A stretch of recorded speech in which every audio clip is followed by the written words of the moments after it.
سوچیں رات کا سونا ہے، ہر کوئی سو رہا ہے، مگر ایک بندہ اٹھا ہوا ہے، وضو کرتا ہے، رب کے حضور کھڑا ہوتا ہے اور اس کی زبان سے نکلے ہوئے الفاظ آسمانوں کو چیر کر سیدھا اللہ کے عرش تک پہنچ جاتے ہیں۔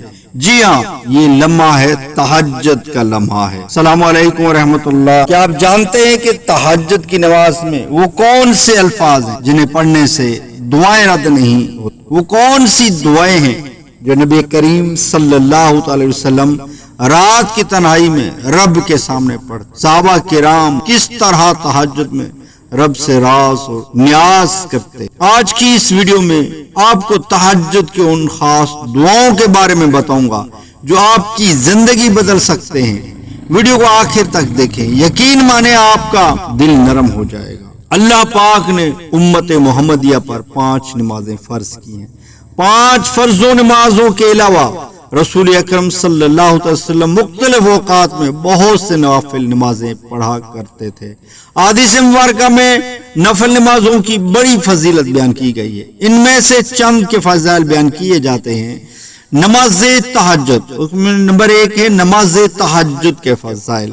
حضور اکرم صلی اللہ علیہ وسلم نے ارشاد فرمایا، فرض نمازوں کے بعد سب سے افضل نماز شب میں پڑھی جانے والی تہجد کی نماز ہے۔ صحیح مسلم ہو دوسری حدیث مبارکہ میں ہے کہ تم پر لازم ہے کہ رات کو نماز تہجد پڑھو کہ یہ تمہارے رب کو راضی کرنے والی ہے، تمہارے گناہوں کا کفارہ بننے والی ہے اور تم سے پہلے کہ نیک لوگوں کا طریقہ ہے، یہ گناہوں سے روکنے والی ہے، شیطان کے مکر کو دور کرنے والی اور بدن سے بیماری دور کرنے والی ہے۔ ترمذی کی حدیث ہے۔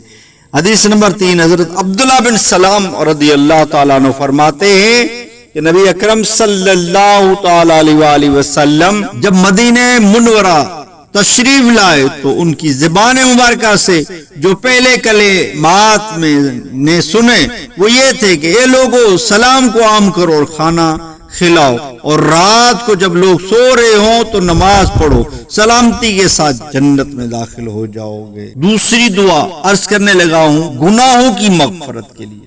اللہم اغفر لی ذنبی کلم دقہ وجلہ، اے اللہ میرے چھوٹے بڑے پہلے بعد کی ظاہر اور پوشیدہ سب گناہ معاف فرما۔ ایک اور دعا عرض کرتا ہوں دنیا و آخرت کی بھلائیوں کے لیے، ربنا آتنا فی الدنیا حسنۃ وفی الآخرۃ حسنۃ وقنا عذاب النار، اے میرے رب ہمیں دنیا و آخرت کی بھلائی عطا فرما اور جہنم کے عذاب سے بچا۔ اس دعا کو ہو سکے تو ہر نماز کے بعد پڑھ لیا کریں، یہ بہترین دعا ہے۔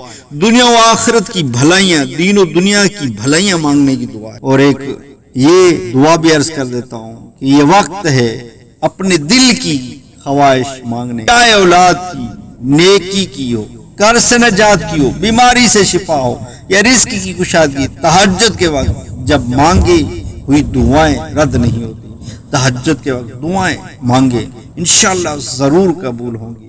آپ کی کتنی بھی بڑی حاجت کیوں نہ ہو، کتنی بھی مشکل مصیبت پریشانی کیوں نہ ہو، تہجد کے وقت دعا مانگے گے انشاءاللہ ضرور قبول ہوگی۔ دوستو تہجد کا وقت اللہ کی قربت کا وقت ہے، جو اس لمحے میں مانگتا ہے خالی ہاتھ نہیں لوٹتا۔ آج سے تہجد کو اپنی زندگی کا حصہ بنائیں، وہ دعائیں پڑھیں جو نبی کریم صلی اللہ علیہ وسلم پڑھی ہیں اور اپنی دنیا و آخرت کو سنوار لیں۔ اگر یہ ویڈیو آپ کو پسند آئی ہو تو اسے لائک کریں اور اپنے دوستوں کے ساتھ شیئر کریں، اور مزید وظائف اور اسلامی معلومات کے لیے ہمارے چینل کو سبسکرائب کرنا مت بھولیے۔ دوبارہ کسی اور ویڈیو ملتے ہیں، تب تک کے لیے اللہ حافظ۔